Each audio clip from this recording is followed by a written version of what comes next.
All right, so fuck yes. Welcome to After the Hype. I'm your host, always Brian Dressel. With me, as always, is Jonathan Hardesty. Here. CHEWIE Darso. Hello. And Emily Lake. Hi. Special guest today is Grimm Mason. Hello. Yeah. Yay. I was determined to get through that one without fucking up. There's only little flubs in there, but I did so by looking away from everyone the whole time. If I look at everyone, I'll fuck up because I'll start laughing. You could come back in the room now, Brian. Yeah. Okay. This radio production is brought to you by. Yeah, little did you know, Brian's only 2 feet tall. That's why his little baby footsteps came running into the room. I'm here. Let's talk about an R-rated movie. Brian's now standing on the table. This is exciting stuff. Okay, let's do a quick where have you been doing. I apologize for this episode coming out late, I should say earlier, because I died last week, or at least it felt like I was dying. So we did not record. So we're doing 2 today, and this one will come out as soon as humanly possible, which matters to you not at all because you're listening to it now. But yeah, so a quick where have you been doing. I will go first. I have been playing what I immediately assume is the best game of last year. It is fucking incredible, and I am more obsessed with it than I've been with a game since about the first Mass Effect. I've been playing Persona 5. Nice. I was warned before getting into it that it is a very long game, somewhere around 90 to 100 hours. And I was like, well, I'll probably just like play it in spurts because I also got PSVR and I have like Resident Evil 7, which is awesome. And like a lot of other games that are really, really cool. CHEWIE also got me this Battlezone game, which basically feels like you're playing Tron, and it's really fucking cool. Oh, that is cool. And there's just so many awesome things. But then I'm like, oh, but I'm letting my high school friends down. Like, I need to go save the day with them. And I get this weird, guilty feeling that I need to go back to Persona 5. And it's just, it's a weird problem to have, but I'm loving the shit out of this game. Sounds like a game I need to get. Like, it's just a pretty typical, like, JRPG, but it's your half your time. They say about 40% of your time is spent not fighting, and you're just being a high school student, and you're managing, like, your friends' relationships and, like, your jobs, and, like, it's just the most mundane thing ever, but like I find myself getting like super into it in a way I haven't before, and it's, I don't know how else to describe it, but it is very, very fun. It's awesome. The design is great, and you don't have to have like the current gen consoles to play it. If you only have like a PS3 from back in the day, it's on that too, because it's not like very technically like demanding. It's just long. It looks like a blocky anime, so it doesn't need good of an engine. And like every now and then there's cutscenes which are fully drawn anime, which is really cool. Oh, that's really cool. And they're very pretty. But yeah, I've never gotten into the Persona series. It's been around for like 20 years, and I've never given it a shot because it just didn't really... I just thought the idea of playing a high school student sounded really boring, and then I played it. Been there, done that. Exactly, and I was like, yeah, I'm in my 30s. I don't really need to be a high school student. Turns out I do, and it's really fun. And Turns out being in high school is cooler when you fight demons. Yeah, oh yeah, way better when you're Probably fighting also demons. cooler when like you have a better sense of self, and so you're not drawn into the socio-political. And I have a talking cat as a best friend, so that's Okay, pretty cool well. too. Yeah. You didn't have a talking cat in high school? No, was I Sabrina supposed to? did. Yeah, Sabrina did. Oh, I'm not Sabrina. I'm the 2-year-old Brian. Thank you very much. Oh. No, 2 feet just keeps tall. running. 2 feet tall. Sorry. You're still 30 years old. Don't be ridiculous. He just keeps running around on the table. But that's it for me. John, what about you? So over Christmas, I got No Man's Sky, the much divisive game about space exploration and just solitude and existential dread and loneliness. And I was like, this is perfect. It's funny playing this game because I've played it after a bunch of huge updates, so I don't have a lot of context for the complaints people had. But just to put it in perspective, everything people complained about in that game, I've loved in this game. Like, it's vast. It's procedurally generated. You just explore and you gather materials and you just explore a galaxy in a cool spaceship, and occasionally have a dogfight with some pirates and stuff like that. And I was like, this is cool. It's also relaxing in a way that the reviews I don't think gave it justice. Well, the reviews were also coming from a place of they paid like $150 for a Kickstarter game that they waited hundreds of years for, it felt like, and then it came out and it was a decent game, not the end-all be-all of gaming. Right. And that's kind of the thing. It's like coming at it much later is kind of made it better, I think. Sure. Just outside of that hype. But the music is kind of synthy and relaxing. So even if like I'm being chased by a creature I just identified who's suddenly attacking me, or like robots are like, you've mined too many resources, you're now in trouble by like robot police. It's like those little things are kind of couched in this relaxing space exploration game. And it's really fun. I can't put it down. That's good. Have you played Elite Dangerous, though? I have not. Okay. But anytime someone has talked about No Man's Sky, I've seen someone pop in and talk about Elite Dangerous. I'm like, I felt I had to. you're continuing the tradition. Elite Dangerous at least has VR, which is pretty cool. Yeah. One interesting thing is that with the alien creatures you encounter, you don't understand the languages by default. They can teach you their language, and you learn words at a time, and then as it kind of comes across, you kind of get context for what they're saying. So there's this vibe of like, okay, he's pointing at me in a weird, aggressive way. I think he maybe wants to buy something or sell something. Like, you kind of have that little bit of, you're not really sure about it. And But he could be like, stop mining my resources, and you be like, here's a hamburger. Yeah. And then there's been a few times where I've done that, and it's like, then I'll get a little notice, like, your standing has decreased with this alien race. I'm like, well, shit. I guess he didn't want my money. Fried chicken? No? Chewie, what about you? Well, it's been a little while, so I'll talk about two things really fast. Well, we have 2 episodes today. Oh. Well, right now, I guess I'll talk about Grimm. Wait, Graham? Grimm. Hello. Oh. No one ever It's wants one to of those talk about shows that I adored and no one else watched. I know some other people watched it because it got 6 seasons. But And it got a series finale, which a lot Yeah. of us don't. Yeah. and it was a fantastic finale. Not as good as House. It's hard to get to that level, but, you know. I just started rewatching it because I needed something to rewatch again late night when I'm letting the girls out that I didn't really need to pay too much attention to. And it's fun to go back. And since I never restarted it before, it's actually kind of mind-blowing to be like, this is where they all were at the beginning. Their characters at the end of Grimm are so different by the end of Grimm, or from the beginning of Grimm to the end. It's so different. Like, it's hard to say without, if you have any interest in watching the show, it can't spoil anything, but there's love interests in the beginning that are enemies at the end, and enemies at the beginning that are love interests at the end. And it's like so many characters flip, their motivations flip, their purpose in life flips, and it's one of those shows where it's like, if you get a chance to rewatch, if you've never watched it, it's great to watch it now because you can binge it. It is Monster of the Week, but I didn't even really realize it. They have a hint to the very end of the series in the first episode. And I was just like, I didn't know they had this whole plan. This is better than Lost. Whoa. Whoa. Did the air just get really cold in here? Yes, it did. Someone threw some shade. Because in Lost, they didn't know what they were doing for the longest time. Blasphemy. What's that ticking noise?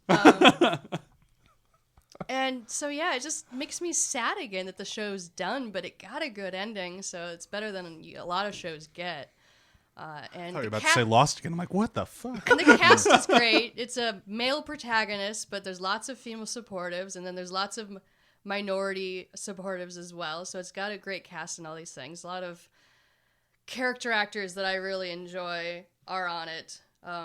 Reggie Lee and Silas Weir, what's his full name? Silas Weir Mitchell are two of the biggest character actors that I've always enjoyed.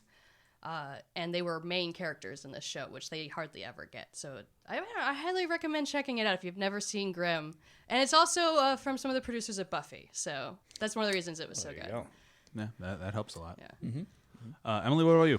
I've had a huge gap in my geek knowledge for a while, and I've never seen... 24 hours ago, I'd never seen Rick and Morty, not one episode. Ooh. I know.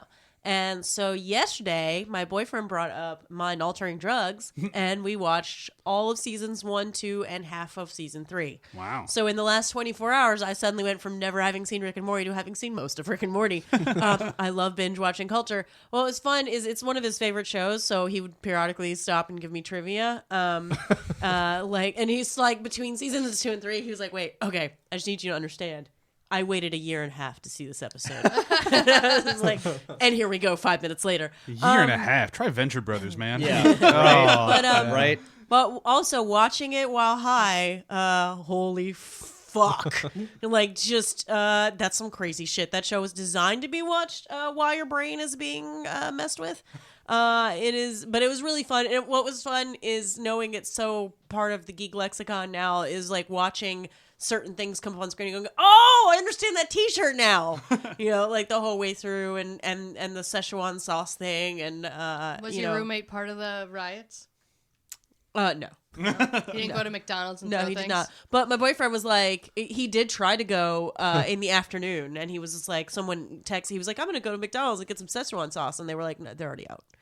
And then he went And on the there's internet, riots. and there's riots. Fucking nerds. And obviously, somebody at McDonald's was like, oh, here's a cool thing. Nerds buy stuff, right? Oh my God, do not wade into those waters unless you have a guide. That is dangerous. Don't tease nerds, man. I enjoyed reading about that entire Fucking thing. crazy. Like, y'all ain't got shit to worry about other than Szechuan sauce. But if you watch the episode, now I kind of get it because he makes a big fucking deal about it. I need to say, you just came up with $1 billion idea of nerd Sherpas. Yeah. Hi, I'm McDonald's. I'm your nerd Sherpa. Here we go. Let's go wade into these waters. That's amazing. I need you to edit that out so we can take that idea. Yeah. Start a company. You know what, though? Oh, man. NERPA. I would love to do an episode where we just talk about Rick and Morty, what it means, and what people think it means, and what Dan Harmon says it actually we could bring means. back Brian and see if Yeah. we're right. Because there's a lot of things that the nerd culture like attaches itself to. Dan Harmon will come out the next day going, "No, that's not what that is. You're all idiots." But, like, you can hear, I don't know, like, there was that one episode where half the cast of Farscape is on it, and it's really feminist. And I was like, I don't understand the plot that's happening in front of me right now, but I'm going to come back and watch this later when I'm not fucked up. And, because I was like, I think this will be my favorite episode. And but there's, man, he really has some dad issues that he's working through that I did pick up on.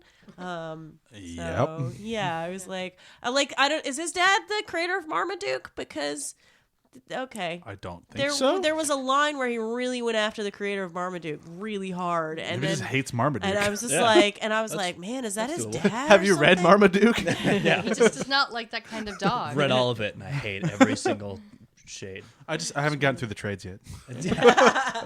I did talk to the guy who worked on the Marmaduke live action movie. I forgot there He was. got I forgot the that dog, exists. He got Yeah. the dogs from Russia. Oh, cool. All right, trivia. I love Russian dogs. Yeah. Graham, what about you? Where have you been doing? Well, watching lots of Doctor Who. Ooh. Yeah. So I was watching Doctor Who in the shower today. Okay. okay. How? I've started doing that recently. I just bring my phone in and just stream it while leaving my phone up where water doesn't hit it. I can't wait for him to drop Not- the phone in the shower and get really mad. Already and then we happened have to go twice. buy one. Let's see, his is not an iPhone, so the water won't affect it. Yeah, I'm good. I got a water-resistant phone. Damn right, Team Android. The iPhones are now too, but Yeah, it took them long enough. Oh yeah, Apple's a little behind the game on something. Wait, they are? Which one? 10 since the 7, 8, and 10. Oh. Wait, I have the 7. Anyhow, Doctor Who. how have you been liking Doctor Who? Anywho, I liked it. So I'm on season 10, which we haven't started yet. The last episode I just watched was The Husbands of River Song, which was actually That was fantastic. yeah, really cool episode. You just got out of one of my favorite seasons. I love 9. It's good. I love 9. I'm not the biggest Capaldi fan. I did love the confession dial Yeah. episode. That was Sent, or is that Hellbent or Heaven Sent? Believe Both? sent. Heaven Sent? Yeah. Isn't Hellbent the one after that? Yeah. Yeah. Hellbent is the The finale. finale. Yeah. No. You not liking Peter Capaldi as much is totally Moffat's fault. So you said you still have season 10 left? Yeah. Have fun. Yeah, 10's probably his worst season. Yeah. Cool. It's like the thing, like for me, because I'm going through it again. Like I just got to season 6, and the decline in quality from 5 to 6 is like astounding. And I didn't notice it when I waited a year between the two seasons. Right. But going from like the end of 5 straight into 6, I'm like, whoa. Yeah. Moffat really stopped caring and went full on Sherlock. Yeah. Because Sherlock was great then. Yeah. So yeah, Danielle's been was catching up on Matt Smith, and I was like, Okay. okay, well, while she's doing that, I'll rewatch Tenet Yeah. and go through that, and then we'll then meet up again at Capaldi, and yeah, it's crazy. Yeah. Seeing, like, but it is cool going from Tenet to Capaldi because there are callbacks to Missy, the Master, Yeah. and all that stuff, and which she had forgotten. She's like, wait, who is this person? You're like, well, actually, I just watched that episode. Yeah. So no, it's still good. I mean, it's Doctor Who, so it's in general the air quotes quality is kind of the same. You're like, oh well, this is completely absurd, but at least I'm entertained for the moment. Yeah. But I will say, I mean, Tenet was amazing, but watching Capaldi, I do miss Matt Smith a lot. See, I didn't like I throughout all of 8, I was right there with you because I did not like season 8 at all. But when I got to 9, I'm like, no, I like that they're finally giving him like his own thing, and he they had his found out own what like, he character. was. and Yeah. It was better. It's just He is the best in 9. Season 9. yeah. Oh yeah. I just didn't like it because it generally always felt like Moffat didn't want to let go of Matt Smith, so he didn't know how to write for Capaldi for a long time. that's And then apparent. he finally figured it out, and then Capaldi's like, "All right, I'm done." Yeah. Well, I mean, they all consistently either have 3 or 4 seasons each. Well, that's a more recent thing. Like Tom Baker is on for fucking ever. Well, I mean, in this new, Yeah, they all do about 3. yeah, well, except for one who did 1. Poor guy. Poor guy.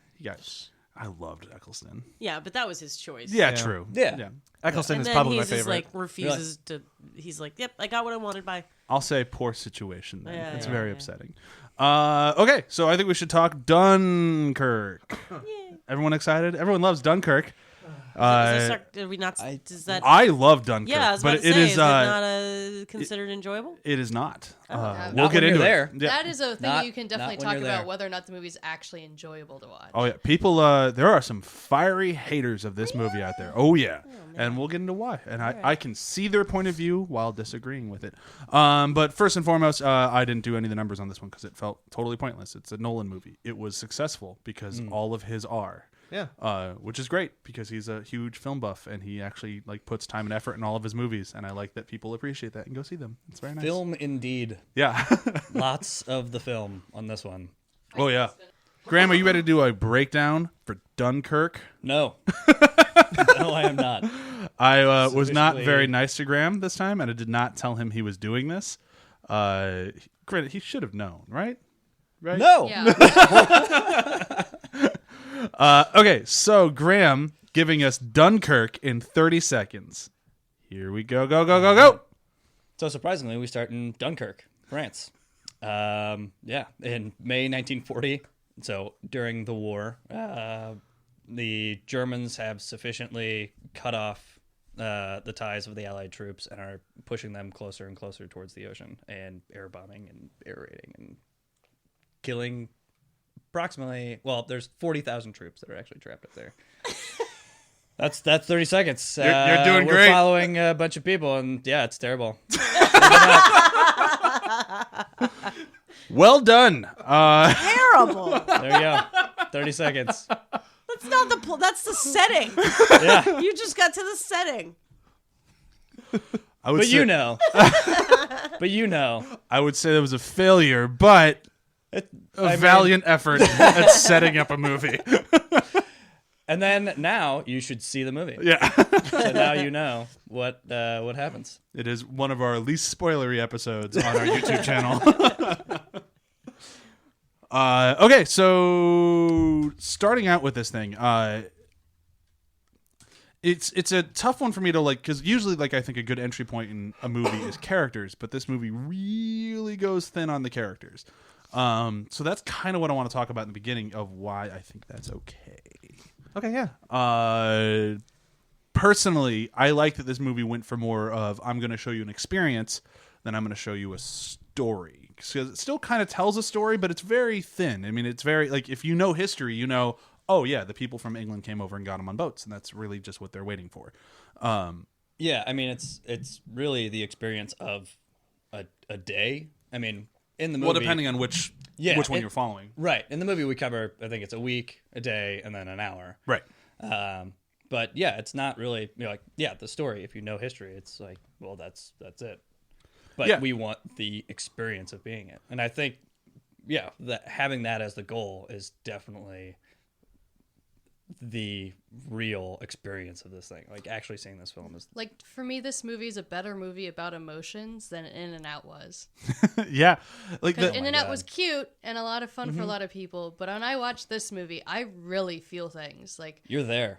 Oh, yeah. all those sensations of fear of isolation, fear of no one caring, fear of being left behind, all those fears that a lot of times you feel in your daily life, and they're just totally nonsensical in your daily life, but everyone still kind of has them.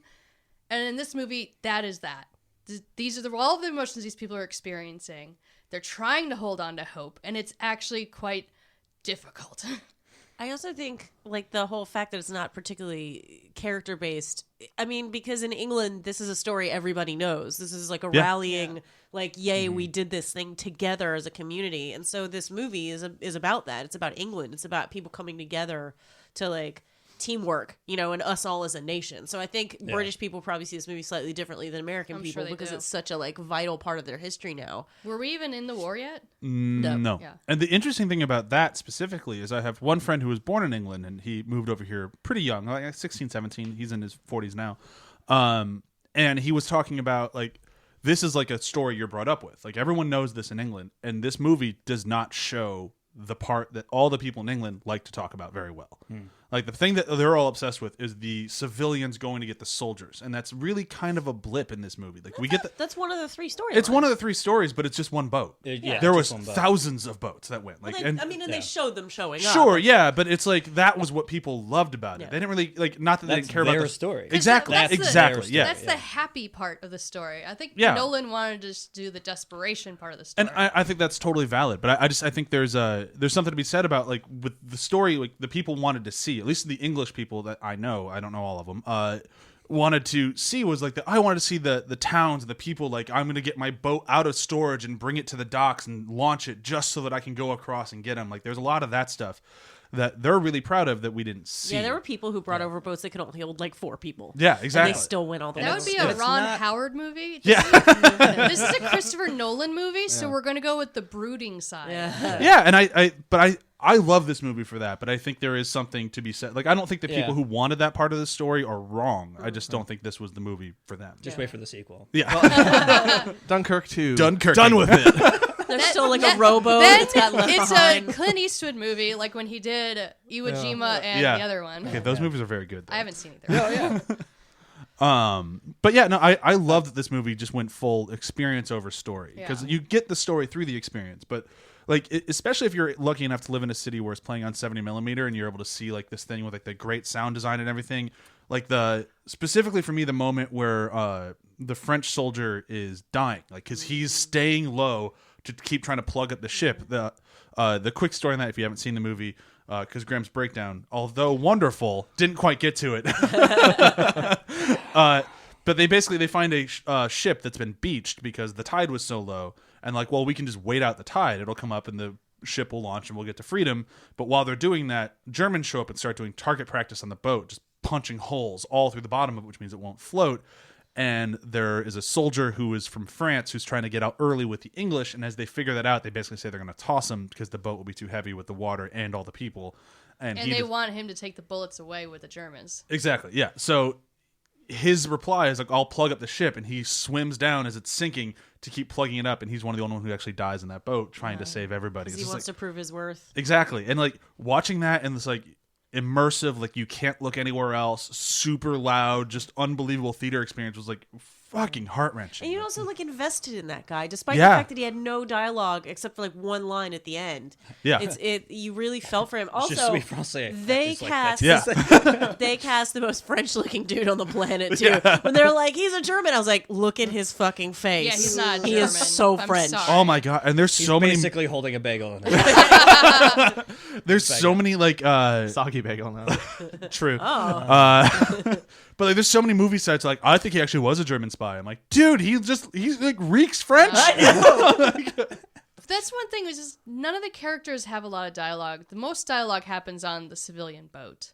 And that's one of the things that the people complain to me about, is they feel like they can't connect to any of the characters because of the lack of dialogue. And I'm like, you're not supposed to connect. For me, you're not supposed to connect to the character. You're supposed to connect to the situation. I agree. Well, depending on the movie, but this one I would agree. Yeah. But I think you connect with a character. I don't think you need dialogue to connect with a There's character. a lot of people I mean, that do. But they're dumb. Especially Anything in, said look out at- loud. in other Christopher Nolan movies, which is why Brian and I are critical but also love Christopher Nolan, because he usually has True, characters true. that won't shut up. True. Yeah. I'm Bane, feeling Bane, sad. despite never being able to see his Who face, says just does what not they're stop feeling? talking. That makes Well, me feel it's in- angry.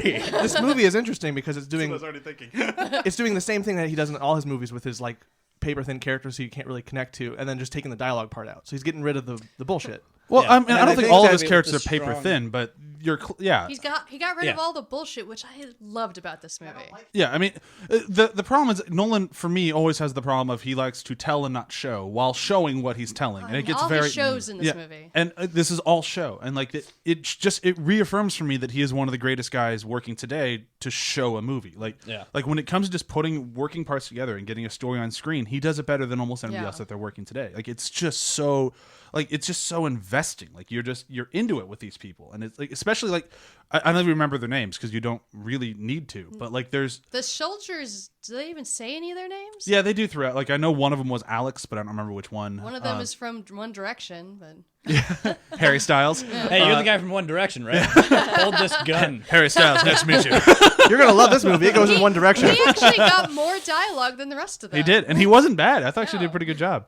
But yeah, that's what I love what he did with this movie because I think he proved me wrong in a lot of ways of what like a lot of my criticisms have been throughout the years of like because I always like I've gotten so used to watching his movies where I'm like, all right, so I like it for a Nolan movie. It's gorgeous and it's great and it's all these things, but I just get really kind of bogged down with all like the needless explanation.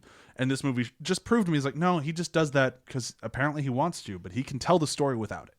I Yeah. don't think he proved anything to me with this. I think he finally did what I wanted him to do.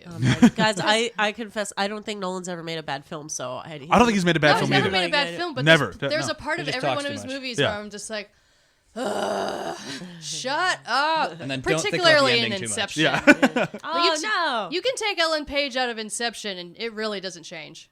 You can take a lot out of Inception. But no, like that's the thing. Inception's the perfect movie. Shut up. No, it's not. She's just there to go, Shut up. why is this happening, Leo? Give me an explanation. Yeah, we're not going down the Inception rabbit hole. There's just too much to. Too many Inceptions. But no, I think it speaks for this movie. I think it speaks to the credit of all of the quality actors, especially Tom Hardy, having to act Again. through only his eyes through the entire movie. I didn't realize that He's was so Tom good. Hardy until he started talking Yeah. through the mask, and I was like, Talking like all Bane. right, I know what Tom Hardy sounds like in a mask on. So. Well, it was basically Bane, World War II Bane. I also like. I You didn't. merely adopted the plane. It would be kind of fun for Tom Hardy The beach is yours. Can Tom Hardy flip it? And then in the next X-Men movie, he plays Cyclops, so now he has to do all that with his mouth instead of his eyes. That'd be amazing. You're Flip gonna- it, Tom. You're gonna find it maybe underwhelming. He just can't act with his mouth. That's his limit. That is his limit. He just can't do it. Speaking of the plane scenes, though, that was I kept marveling at the set because I watched it in a screening with a Q&A, and Nolan was there, and Kenneth Branagh was there, and the producer, the woman, I forget her name. His wife. Is that his wife? Yeah. Well, they were all there, and yet, guys, I wish I could remember what they actually said. I don't remember But I was like on my anything phone they the talked. whole No, time. I was listening. That sounds like It's most just- Q&A.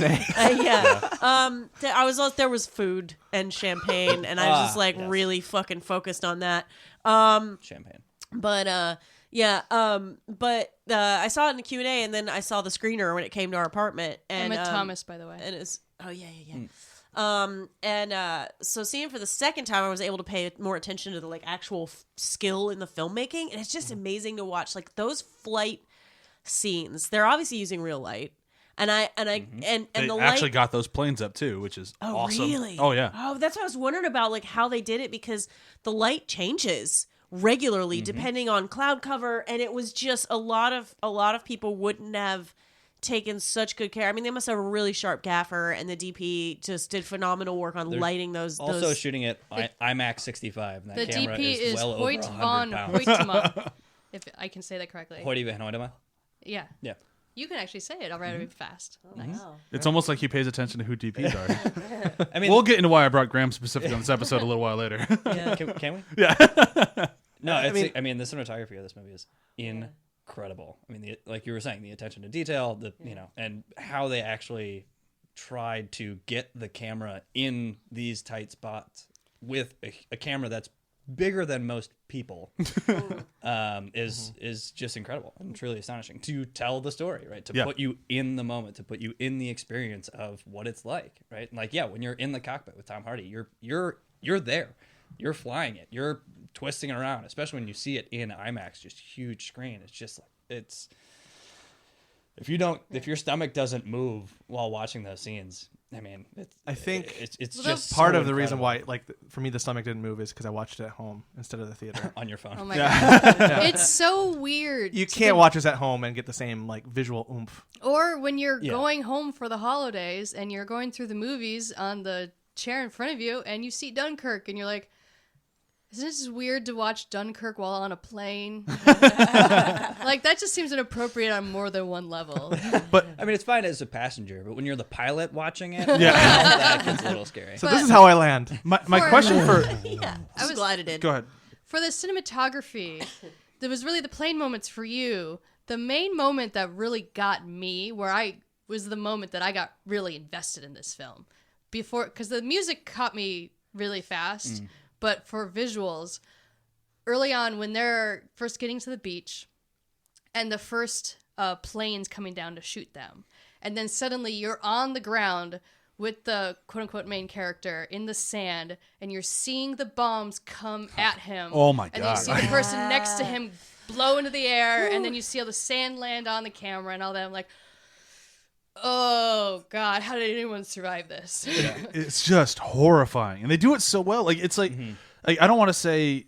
Like I don't want to play like the better than game because like I don't think it's about that, but it put me in like the same sort of mood that like Saving Private Ryan did, where it's like, but that one it felt more cinematic, like it's very sweeping and like Private it wants, Ryan's great, but it's more sensational than yeah, cinematic. yeah, totally, Exactly. yeah, it almost like glorifies war in like a way, like not in a way that like feels like unsincere or like greedy or anything like that, but it just kind of it's more like an action movie. Well, the Saving Private Ryan version of this has the head and like the body parts coming back down. exactly, Like the yeah, sand. yeah, Like Yeah. and like it rained, like it would be raining, like it would be so over the top. Yeah, it Exactly. didn't go And a for lot. gore. It went for emotion. and I A love that lot more Nolan steady cam. Yeah, and I love that Nolan did that on this one. Like I there was an interview with him at some point when the rating came out that it was PG-13, and like, well, it's it's a war movie. Why would this one be PG-13? Like people died there, and his reply was like, I think we've seen enough violent war movies, and it's like that's perfect. Yeah, and I would also say Saving Private Ryan was about sacrifice and the horrors of war, whereas Dunkirk is a story about like teamwork, coming together, Yeah. and hope, Survival. Yeah. survival. Yeah, Well, yeah, like Saving Private Ryan is kind of like a horror film, and this is a survival Yeah. film. This one actually has like a moment of triumph, which we didn't really get in almost any World War II movies because there wasn't a lot of triumphant moments. Like there's very few, but like I didn't when- feel that much triumph because at the end, are of you it- kidding? Like when At the when the 330,000 people were With- saved. near the end, but at the very end, No, of the no, movie, not I the just very feel like, end, your but- guys are all just about to go right back. I'm sorry. Yeah, but not the. I'm not even talking about the variant. I'm talking about the moment with Kenneth Branagh on the yeah. dock, and he's like, "Oh, what are these boats?" And I'm like, "Oh, it's the British." Like it's just like wonderful, like the swell of the music and everything. Like holy shit, we're actually getting saved. Like it's fucking perfect. Like it was Kenneth so Branagh's face in that moment. good. It's so good. It's like, oh, the Branagh. he's so like his character was so like subtle, but like so like noble, so noble Fred, So British. so British. Like the line where it's just like, good thing you're not a Navy man then, you know. Like, and then when it's like, private, you don't want to stay here. I know we're officers, but come along. You know, it's so like, oh yeah. You just expect him at some point, like, I just need a bloody cup of tea.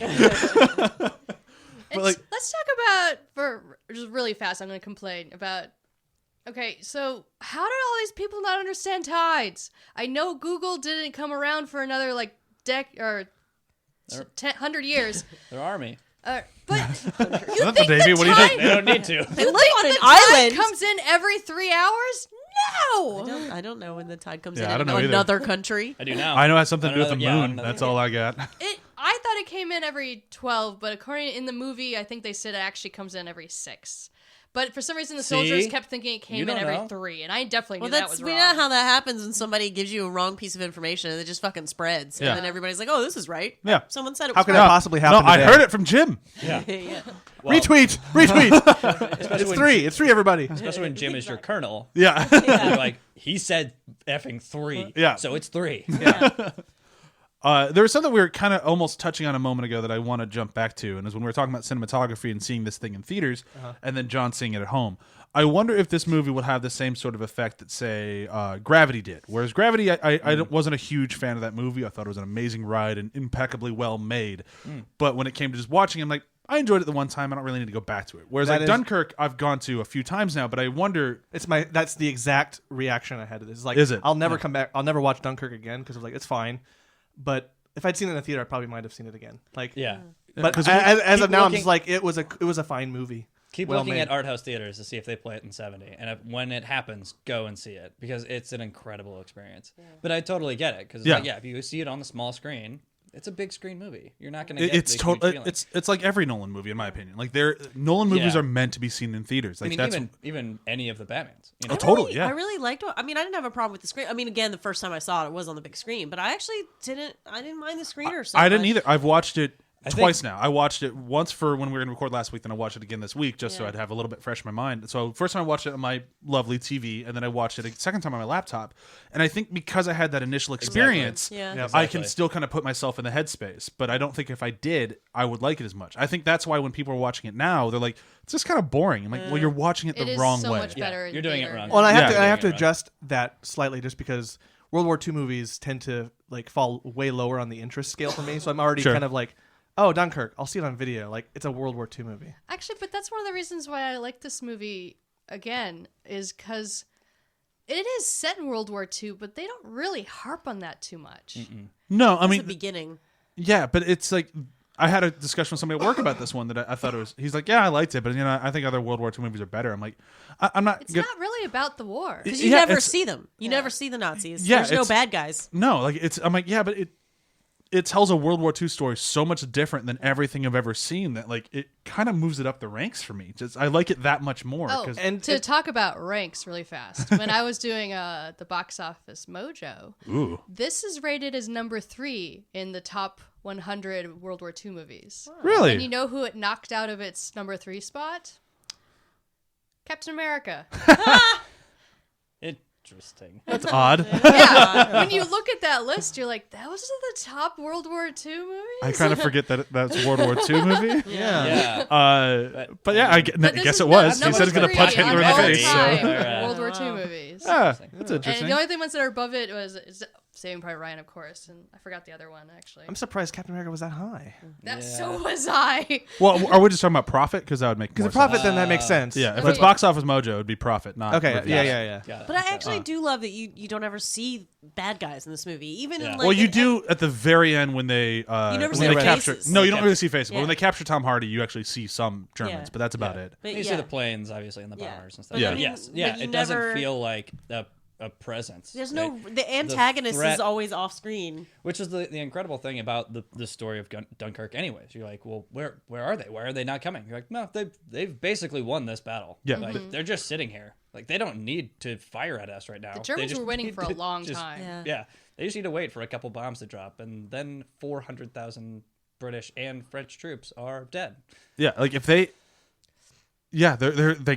their Like, plan it would have was- won had the civilians not gone. We'll go get them. Yeah, Yeah. It was a I game mean, in of the patience failure for to them. scramble the Luftwaffe sooner and not take advantage of the tanks, but Yeah. they could have wiped everybody out if they Oh, moved yeah. faster. Yeah, It and was that- a game of patience, and I think the understanding of that of the actual battle was just them just waiting it out.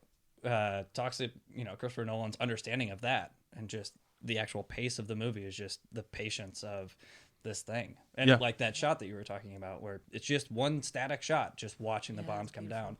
Whereas any other cinematographer or any other person telling that story would be like, oh yeah, it's gonna be dolly, it's gonna be steady cam, we're gonna be running around through it, people are gonna be running away, all this stuff. But in this movie, it's just static, just patient, just waiting for it. And when you have that patience just to stay with a shot, it's incredibly impactful. And I mean, it speaks to the credit of this movie, and I think it's great. Yeah. Like that's one of my major things with this movie is that every single Nolan movie that's ever come out, I walk out going, "That was a very good movie. Here are my complaints." This one I came out with, "That was a very good movie.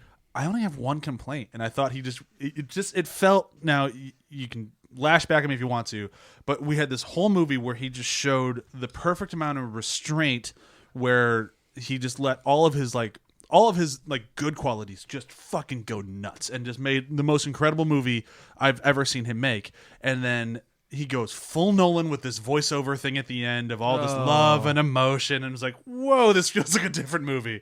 Okay. Yeah. Now that you mention it, I'm like, no wonder I kind of left being like, okay, diminished because Yeah, he like- kind of let himself go, and I was like, Aw. Yeah, the whole him reading the newspaper at the end, I'm like, it. it was fine, and then it just got way too heavy-handed. That's Like it interesting. went just a smidge too long. That's interesting because the that is one thing I do remember from the Q&A is they were talking about originally the scene was supposed to end, or the movie was supposed to end on Tom Hardy in front of the plane. yeah, Good They ending. said Very when good they- ending. Yeah. When they shot that scene of him reading the newspaper, they got a cut of his face. And they just were in love with the face he made after he finished reading the newspaper and decided they wanted to go back to that. And they added that on as the end. Okay, for that explanation, I can agree with him because the performance was phenomenal. yeah. The guy reading it did such a good job. I just don't like the. It felt almost too sincere. Yeah. The only complaint I had after seeing it the first time isn't really even much of a complaint. It was just my own brain trying to figure it out. This is not a linear film. No, not at all. Time-wise, It's all over the it's place. all over the place because they're telling the same. They're telling 2 days. Is it 2 days or 3? So it's a week, It's a a whole day, week? and an hour. Yeah. Okay, because all the stories are happening at the same time, but you're getting them at different moments in different times. Yeah. Such a carefully threaded 'Cause- needle. Yeah. The biggest. The first time I didn't get it at all. Yeah. The second time, I think that is the biggest thing that hooked me in that. Yeah. If it had just been linear, I would have actually been more vocal and like, this is a dumb movie. Because the time that really got me when I first watched it, that I was just confused at first was, I'm forgetting his name now. Which one? Tom Hardy? No, from the other one from Batman. Michael Caine? No, Michael Caine's not in this movie. yes, he is. Cillian Murphy. Michael Caine is totally in this Where's movie. Michael Caine? He's the first pilot that goes down. How do you not recognize Michael Caine's That's voice Michael Caine? immediately? Oh, I didn't know. Yeah, Michael Caine is the pilot who goes down. I'm He's- sorry, Bruce Wayne. Okay, Scarecrow. I can't Cillian remember- Murphy. Cillian Murphy. Because you first see him. Killian Murphy. Killian Murphy. Silly Killian. Whatever. You should spell his name with a K if he wants everyone to pronounce it correctly. He is Irish. You Jiff. Jeffalyn Murphy. You first see him sitting on top of a sunk ship, and the civilians save him. And he's one of my favorite in this movie because honestly, of all the movies I've seen of shell-shocked soldiers, his was the most affecting to me that I've really seen. Because a lot of times they're just kind of like they don't talk or they're just overly violent, and he was somewhere in the middle where it was just sad. And so you get that, and then 15, 20 minutes later, you see the night before, 2 nights before, where he's like happy and calm and helping soldiers get out of the water and saying, we're all going to be okay. And it's pushing such the a point, shift. Yeah, and pushing the point that the civilian was like, no, we need to go back to the Yeah. shore. Yeah. And he's like, reassuring everybody. I Whereas, his character's like, I already did that once. I don't want to do it again. Yeah.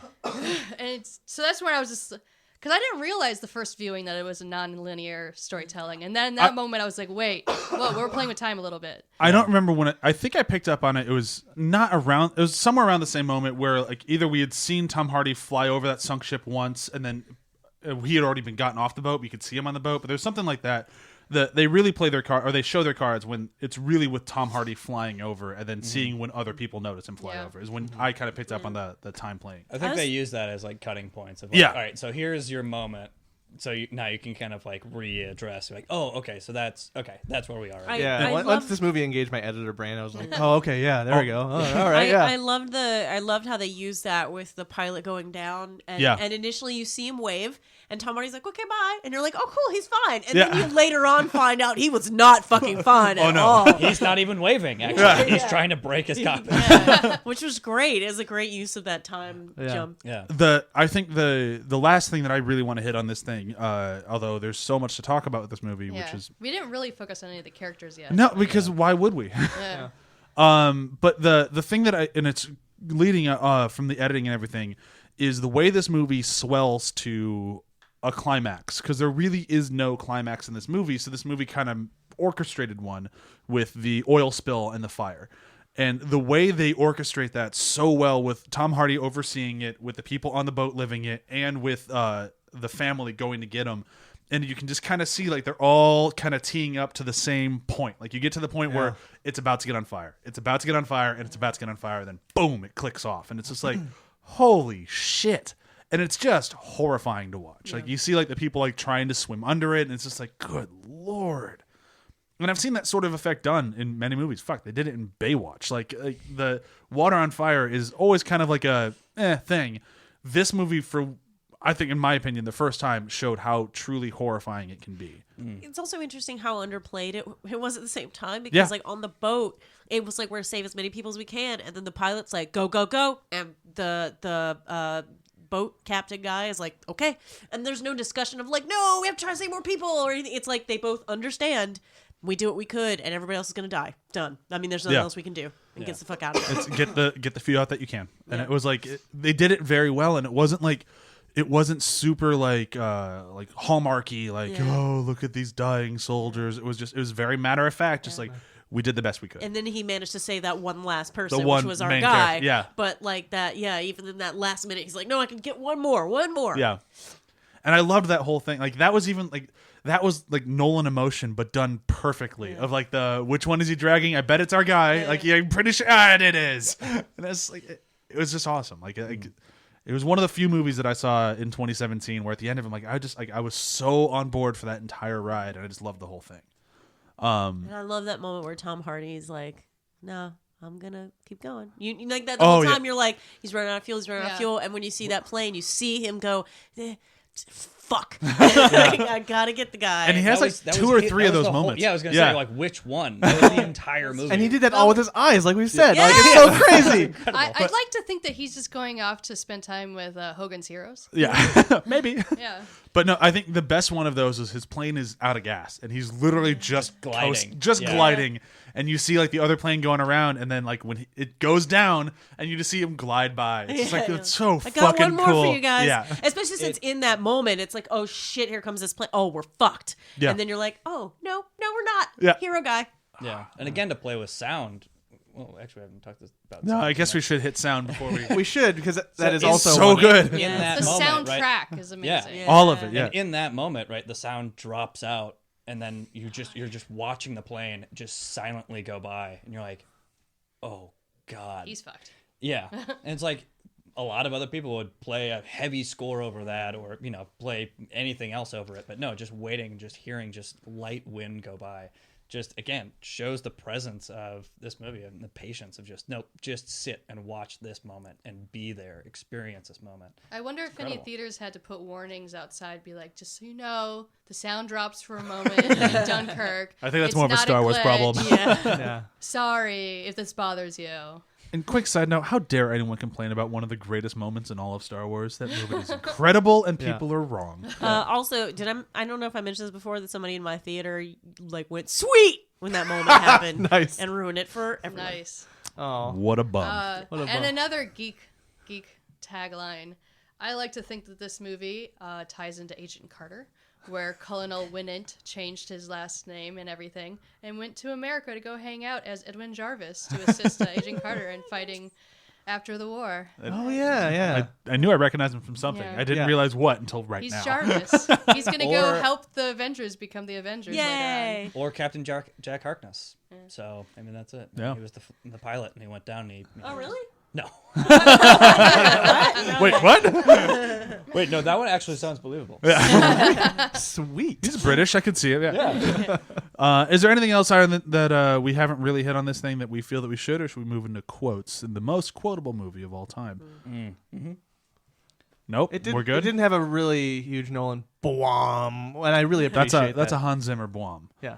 Credit where credit's due. Yeah. Hans Zimmer has blommed us to death. Yeah. Although it was really effective for the first trailers used in. For Inception, that was a great trailer. Yeah. That's good. Okay, well, I can go first with quotes. Wait, I just had my quote up. Where'd it go? Well, I know mine isn't Chewie, so I can just take mine right now. One of my favorite moments is we were talking earlier about the tide and how nobody understood the tide. And one guy looks at the other guy and goes, well, the tide's turning.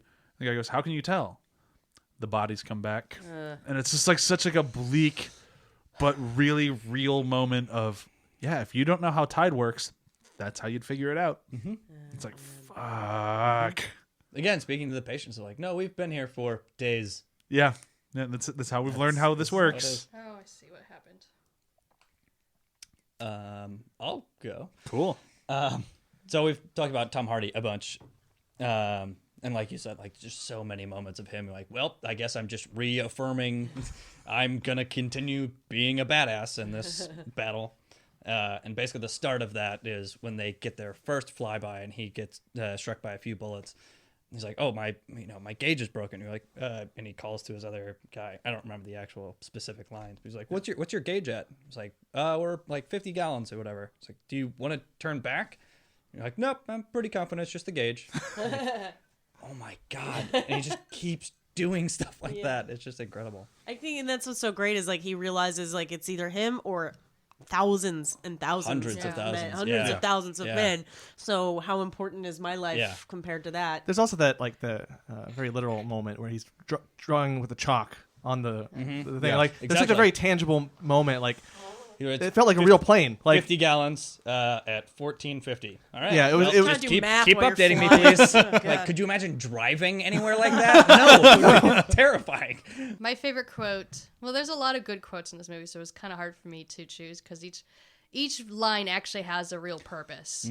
Yeah. But for me, going back to how much I liked Cillian Murphy's performance, the old man on the boat, I guess, Mr. Dawson. Mr. Dawson, when he's talking to his son, he says, "He's shell-shocked, George. He's not himself. He may never be himself again," which is true. Yeah. I mean, that's like such a more people need to hear that when they think about PTSD. They're never going to be the person they were before. Yeah. And the kid who played George was fantastic. We didn't talk about him at all, but he was really good. I wanted to be And useful. I still haven't seen Killing of the Sacred Deer, but I hear he's great in that as well. Yeah. Yeah. He looks creepy in that movie. He looks nice and innocent in this movie. True. I think he and Ezra Miller should hang out. yeah, I spent half the movie being like, that's not Ezra Miller. Who is this? Is this like mini Ezra Miller? I don't know their heights, so So maybe tall Ezra Miller. Other. I have no comparison. No, height is the only thing that matters. Grimm. Oh yeah. So I like the quote that Commander Bolton says. You can practically see it from here. And they're like, what? Home. And I just like that delivery of the line. That line out of kind of all the other ones that felt more like these are supposed to be important lines. That was Well, 'cause understated. There was also a callback to it at the end when the boat Yeah. show up. He's like, "What do you see?" And he said, "Home." Yeah. It was kind of what you were talking about, Brian, earlier. That kind of restraint that Nolan pulled on this one that did well. Where it Yeah. was like Yeah. that line versus the kind of the bigger lines. And where I it's always more- forget how close France and England are to each other. Yeah, you can Pretty see. close. It's still a long journey. It's Yeah. still You can, hours. but I you mean, can it was- see Dover from Calais. You can actually see the. But there's a reason it was world news when somebody swam that channel for the first time. Like, yeah. It's it's- really rough waters. yeah, it's still close, but not that close. Yeah.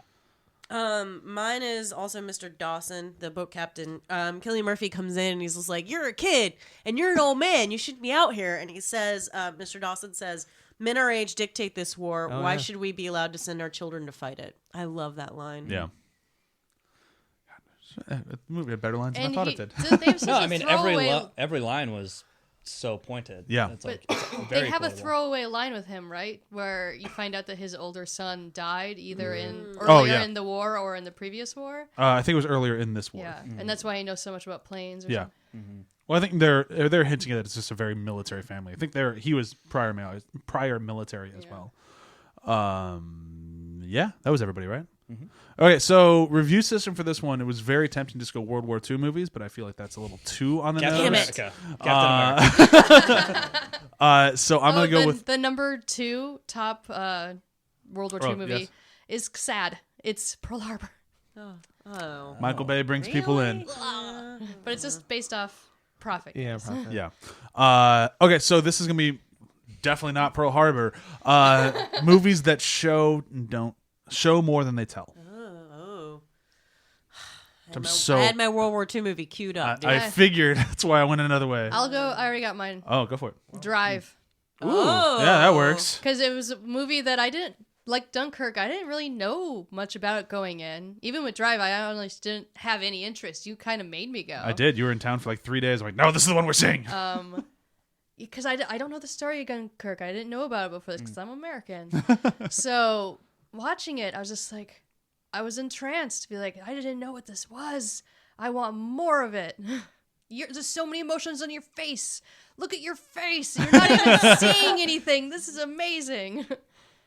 I'm gonna go a little different.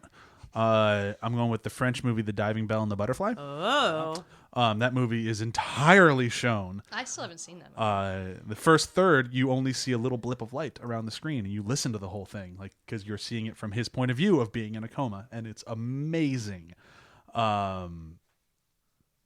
But yeah, much like this one, it was just like I didn't really know what I was sitting down for, and I was like, because I tried not to watch a single trailer for Dunkirk. I knew vaguely the story from history class, but not really because again, American. But Diamond Bell and the Butterfly, all I'd heard is that it does a very good job of showing the movie and not telling the movie, especially for something that is almost entirely a black screen for the first third. And it's like, oh, I guess I'll believe it when I see it. And holy fuck, yeah, it's true. You should really see the Diamond Bell and the Butterfly if you haven't seen it. It's Or very, Drive. very, very good. Don't or watch, Drive. Don't Drive. watch Neon Demon. Don't do that. Don't- do that. I don't know. Don't watch Drive if you're expecting Fast and the Furious, that's for sure. Oh, God. You might sue the makers of Drive. How dare you? So I'll go with one that's connected because of my reaction to it and other people's reaction to it. Tree of Life, which is in of itself a very kind of atmospheric thing. It's more about the experience than it is about the characters and all that. And the reaction of people to it, both negative and positive, are kind of there's like a level of divisiveness to it. That's a divisive in our marriage. It is. I think really? it's great. I think it's one of the worst movies ever made. I really see. I really liked it. So did I. I liked how It has a penis fish in it. There's That's a penis fine. fish. I just, all Oh my- movies should have a goddamn penis I fish. find all of his work so pretentious and boring. But that's, I like Badlands, but that's about it. But yeah, no, the movie is doing the. Excuse me, sorry. The movie is doing the same thing with different elements of that. So Sure. I'm going to go a totally different direction and say Mad Max Fury Road, motherfuckers. Because- Shocker. So, because Tom Hardy with his mouth covered part of the movie and having very few lines. And Tom Hardy needs to do it with his mouth now. That's what she said. Oh, damn, y'all. just make sure he looks up at you. Maybe take the Bane mask off. It'd Might be be the more most effective. emotional fellatio ever. You merely adopted the fellatio. This orgasm is yours. Oh, God. Take it like you take on the Sorry, patriarchy. totally derailing your review. This is worth it. Again, that's what This she is said. welcome to my new masturbatory fantasy. How many gallons are left? 40. Oh. My point was, like, scenes where he puts the gun against her back, or no, I mean, where he's trying to shoot and she puts the gun on his shoulder. You know, there's nothing yeah. said in that moment. There's Oh, a yeah. lot unspoken in their relationship. So there you go. Did you have one? Just because you mentioned it earlier, but again, it's kind of a divisive movie as well. But I'm gonna go with Gravity. Okay. There's a lot of talking in Gravity. No. And the Arnold Schwarzenegger version of the. That's so much better.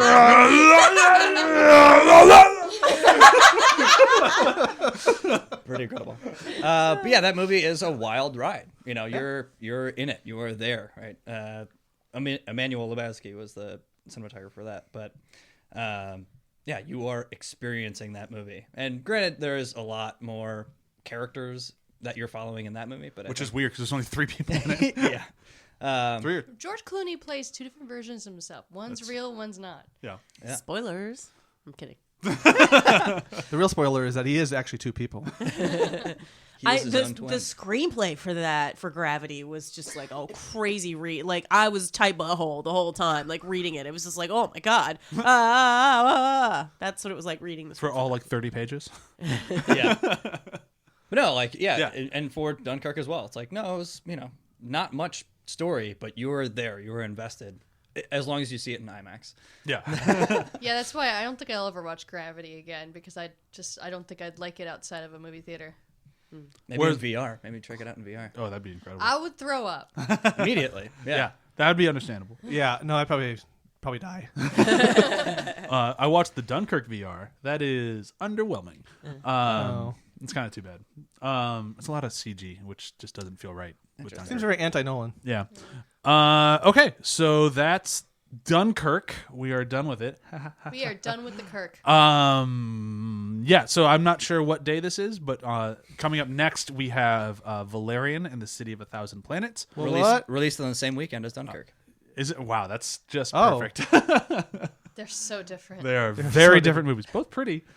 They should be a double feature. Do that and like have everyone have whiplash. Creative whiplash. And then the week after that, we are doing our terrible movie battle, which we are Yay. still trying to find our judge for it I'm because sorry. CHEWIE has to go to I work. have to go to Oh work. no. Embarrassing shit. But on the table for terrible movies, if you want to watch along, I don't know why you would. But we have on YouTube, you can find the 80s Yes. 80s classic, The Pirate Movie. Fuck yeah, it is. I- That's the name of it. It's It's a called The musical. Pirate Movie. It's based on Pirates of Penzance, but it's super 80s. I watched 5 minutes and went, oh no. Hell yeah. So and then excited. I am covering the Scientology masterpiece, Battlefield Earth. Yeah. John, you're taking The Last Airbender. Last Airbender. The movie that almost cost me the computer I was watching it on. And then Ryan is still undecided, but Ryan will be coming back next week to join us because I didn't want to torture a guest with having to watch all these fucking horrible movies. But Ryan has just been, he's like a kid in a candy shop, and he keeps sending me like, I want to do this one. No, it's not bad enough. Oh, I want to do this one. No, it's not bad enough. But he said he'd decide today, but not in time for me to record this episode. Maybe by the next one. You'll find out soon. So thank you, Graham, for coming back out. Of course. Thank you for coming on next week to fill in for Emily, who unfortunately can't be with us next week. I gotta watch dudes hit each other with sticks. It's Yeah. a thing. It's kind of too bad. I was really looking forward to see your take on So Valerian. homoerotic the way you just said it. Yeah, it is. There's one of them, Tom Hardy. Is he wearing a mask? I hope so. He's wearing armor, so yes. Perfect. There you go. All right. So thank you, everybody, and bye. Bye. Bye.